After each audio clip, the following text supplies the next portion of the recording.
Olá pessoal, eu sou o professor Fred Moreira e hoje nós vamos falar um pouquinho de cinemática, tá? Dos conceitos iniciais.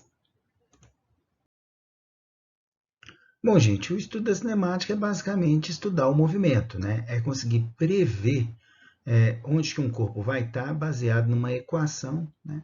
Que vai definir para a gente a posição, o tempo, a velocidade e a aceleração desse corpo, né? Lembrando que esse movimento ele sempre acontece com base num referencial, ou seja, num ponto de vista de um observador. O conceito de velocidade, gente, é um conceito, né, que é utilizado para medir a rapidez dos movimentos, né? Então ele vai medir a taxa de variação do espaço, né, a distância, né, em função do tempo gasto para percorrer esse espaço, né?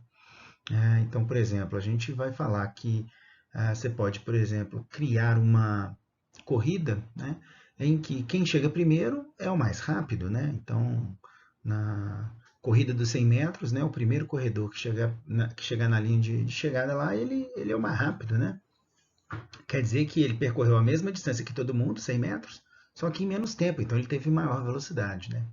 Só que você pode fazer uma corrida aí, ó, no estilo de Le Mans, as 24 horas de Le Mans, né? Fica todos os carros na pista correndo durante 24 horas. Aquele que tiver percorrido a maior distância em 24 horas terá sido vencedor, né? Então, é uma prova de relógio, né? Então, quer dizer, por um mesmo tempo, quem percorrer a maior distância tem a maior velocidade, né?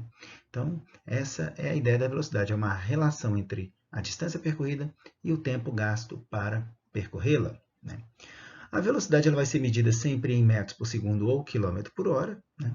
A distância em metros ou quilômetro e o tempo em segundo ou hora, né? Lembrando que essas unidades de velocidade elas dependem do objeto a ser medido, né? Que está se movendo. E a gente encaixa a unidade baseado nisso. Por exemplo, né? No nosso dia a dia, é comum a gente usar o quilômetro por hora, né? 60 quilômetros por hora, o ônibus, né? Na estrada o limite de velocidade é 110 quilômetros por hora, né?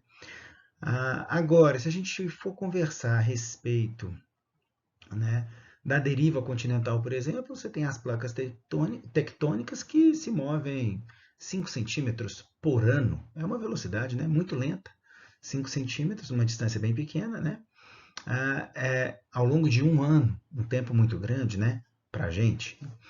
E tem outras situações em que as velocidades são tão grandes que a gente também muda um pouco a escala. Então, por exemplo, o Sol ele se movimenta na galáxia ao redor da Via Láctea com uma velocidade em torno de 230 quilômetros por segundo, né?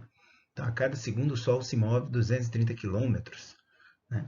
Então, a gente usa as noções de distância e tempo, essas relações, baseado, né, na situação que a gente está analisando. Mas o mais comum usar aí é o quilômetro por hora e o metro por segundo.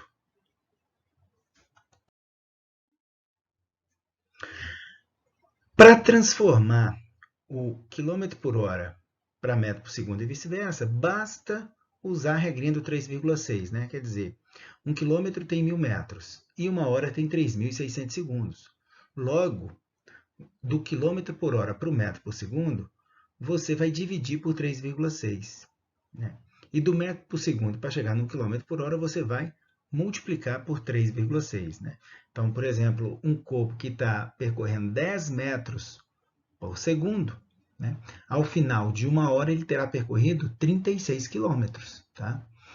É só você pensar em 1 metro por segundo. A cada segundo você anda 1 metro. 1 metro por segundo. Ao final de uma hora que tem 3.600 segundos, você terá percorrido 3.600 metros. Então, você terá percorrido 3,6 quilômetros. Então, 1 metro por segundo equivale a 3,6 quilômetros por hora. Tá bom?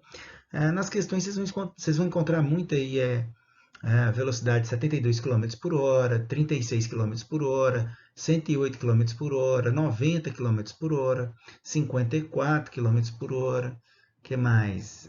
18 km por hora. São todos números que, quando você divide por 3,6, vai dar um número exato, vai dar um número bonitinho, tá? Então, pode reparar aí que nas questões de cinemática é muito comum usar esses valores. Agora vamos analisar alguns conceitos, né? Primeiro, a noção entre a diferença da velocidade instantânea para a velocidade média, né? A velocidade é velocidade, né? Mas a questão aqui é o tempo de medição. A velocidade instantânea, como o próprio nome diz, é aquela velocidade medida no intervalo de tempo muito pequenininho, que é o que a gente chama de instante, né? Então é aquele radar, né? Quando o carro passa no radar, a velocidade dele é aferida, né? Num espaço, naquele sensor de velocidade, na verdade, num espaço de 2 metros, né? O carro passa no primeiro sensor, o cronômetro dispara, 2 metros depois, o cronômetro fecha quando o carro passa no segundo sensor. Então, aquela velocidade ela foi aferida num intervalo de tempo muito pequeno, né? Naquele instante, a velocidade do carro tinha aquele valor. Já a velocidade média, não. A velocidade média, a gente vai usar um intervalo de tempo maior para fazer essa medição, né? Então, por exemplo, você vai fazer uma viagem de Belo Horizonte até o Rio de Janeiro, né? Então, vamos pegar aí que você viajou com uma distância aí total, aí, vamos por 500 quilômetros aproximadamente, e você fez isso no tempo de 5 horas, né? Ao longo da sua viagem, houve momentos em que você estava a 100 km por hora. Agora, você olhou para o velocímetro lá no momento estava 120, 130. No outro momento, o velocímetro estava marcando 30, 40. Teve um momento que você teve que parar, né, para abastecer, para o pedágio, né? E aí, no final das contas, você foi rápido ou não? Você faz uma média, né? Qual que é a sua média? Ó, eu percorri 500 quilômetros em 5 horas, então a minha média está dando 100 quilômetros por hora. Quer dizer, para encontrar a sua velocidade média, você vai pegar a distância total e dividir pelo tempo total do trajeto. Então, a velocidade instantânea é medida no intervalo de tempo bem pequeno e a velocidade média medida no intervalo de tempo maior. Como eu falei para vocês, a velocidade média vai ser a distância total dividido pelo tempo total. E agora a velocidade relativa, né, gente? Quando mais de um corpo se move, né, nós vamos ter que fazer uma análise da velocidade de um corpo em relação ao outro, né, baseado no conceito de referencial, né? Quando os corpos estão se movendo em sentidos opostos, né, a velocidade relativa de A com B, né, a velocidade de A em relação a B, seria a soma das velocidades. Por quê? Se você pensar que um corpo está com velocidade de 30 km por hora, né? O A está com velocidade de 30 km por hora e o B está com velocidade de 20 km por hora, né? A gente pode falar o seguinte: em uma hora o A se aproximou 30 km e o B se aproximou 20 km, né? Então, em uma hora o A aproxima 30, porque ele tem velocidade de 30 km por hora, e em uma hora o B se aproxima 20, porque ele tem velocidade de 20 km por hora. Quer dizer que no total, os dois corpos estão se aproximando 50 km a cada hora. Então a velocidade de A em relação a B é de 50 km por hora. Então, corpos que se movem em sentidos opostos, basta somar a velocidade. Agora, quando os corpos se movem no mesmo sentido, a gente vai fazer o quê? A gente vai fazer a subtração da velocidade. Como assim? Suponha que o corpo B esteja fugindo do corpo A, né? O corpo B, então, está com a velocidade aí de 30 km por hora agora. E o corpo A está com a velocidade de 20 km por hora, né? Então, em uma hora, o corpo B ele anda 30 km e o corpo A ele anda 20 km, né? Como consequência, em uma hora, a distância entre os dois aumenta 10 km, né? Porque um andou 30, o outro andou apenas 20. Então, a distância entre os dois aumentou em 10 km ao longo de uma hora. Conclusão: a velocidade de A em relação a B fica sendo de 10 km por hora, né? E para chegar nesse resultado, basta subtrair o 30 do 20. Então, velocidades dos corpos que se movem em sentidos opostos, a gente soma. E a velocidade dos corpos que se movem no mesmo sentido, a gente subtrai. Agora vamos falar do conceito do ponto material, né? O que seria um ponto material? Quando os corpos se movem, né, o tamanho deles pode influenciar no movimento, tá bom? Agora, o que seria o ponto material? Seria aquele corpo que tem um tamanho completamente desprezível, tá, na análise do problema, né? Então, por exemplo, um exercício que chega e fala: um carro viajou daqui no Rio de Janeiro, né? Daqui, de Belo Horizonte até Rio de Janeiro. Um carro viajou de Belo Horizonte até o Rio de Janeiro. Beleza. Esse carro, né, viajou distância tal, tempo tal. Agora, se a gente falasse que foi uma bicicleta, isso mudaria a resolução do problema? Não. Né? O carro andou 500 km em 5 horas. Qual que é a velocidade média dele? 100 km por hora. Se fosse uma moto, se fosse um ônibus, um trem, um avião, né? Um helicóptero, quer dizer, o tipo de equipamento, né, o veículo que está sendo usado, não importa para o problema. Quer dizer que nessa situação a gente está falando de um ponto material, ou seja, as dimensões do corpo são completamente desprezíveis. Isso vai acontecer quando a distância que o corpo tem que percorrer é muito grande em relação ao seu próprio tamanho.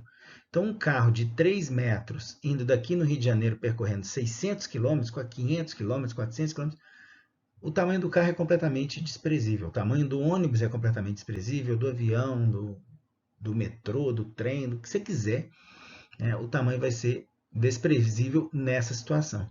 Então, quando o tamanho dos corpos é desprezado, que é o que a gente faz na maioria dos exercícios, a gente está falando de um ponto material. Né? Agora, um corpo extenso, né, ele vai ser aquele corpo cujas dimensões não podem ser desprezadas. Né? Como no nosso exemplo aí, você tem um trenzinho de 300 metros que tem que atravessar uma ponte de 200 metros. Né? Então, você não pode desprezar o tamanho do trem. Por quê? A traseira do trem vai ter que se mover 500 metros. Né? A traseira do trem ela vai ter que sair dessa região e vir até aqui, ó. Então, a traseira do trem ela vai ter que se mover 500 metros. Tá? Então, gente, é muito simples. Quando uma questão chegar para você e te der o tamanho do objeto que está se movendo, né, você considere o tamanho desse objeto. Porque a questão só vai te dar o tamanho desse objeto se ele precisar ser utilizado na resolução da questão, se ele tiver que ser considerado. Tá? Então, quando é que um corpo deixa de ser ponto material e passa a ser corpo extenso? Quando a gente dá as dimensões do objeto, por exemplo, um trem. Né? Quando eu falo lá no exemplo de ponto material, um trem de 300 metros vai percorrer 600 quilômetros. Eu desprezo o tamanho do trem. Né? Então, na questão, só vou escrever um trem vai viajar 600 quilômetros. Agora, nessa questão, um trem de 300 metros vai atravessar uma ponte de 200 metros. 300 metros é um tamanho maior do que o da própria ponte. Então, ele tem que ser considerado. Tá? Então, sempre que a questão te der as dimensões do objeto que está se movendo, considere essas dimensões no cálculo da distância a ser percorrida. Como exemplo aí, o trem percorreu no total 500 metros para poder atravessar essa ponte. Agora, gente, né, a gente pode conversar sobre a noção entre distância e deslocamento. Né? A distância, basicamente, ela vai ser o espaço percorrido e o deslocamento ele vai ser a linha reta que liga a posição inicial até a posição final. Né? Então, o deslocamento ele é mais eficiente do que a distância, basicamente. Tá? Na noção de deslocamento, você vai sempre em linha reta. Né? Então, você pode imaginar assim, a distância aí no nosso exemplo, né, seria um carro na estrada, né, fazendo curvas, né, indo de um ponto até o outro. Agora, o deslocamento não, o deslocamento seria uma linha de trem, né, porque a linha de trem ela tem que andar mais retinha. Né? Então, o deslocamento ele vai ser essa linha reta que liga o ponto inicial até o ponto final. Tá? Isso vai ser importante quando a gente conversar sobre os movimentos retilíneos, porque no movimento retilíneo, a distância ela sempre vai ser percorrida em linha reta. E aí você vai poder encontrar a distância como sendo a posição final menos a posição inicial num trecho do movimento. Tá?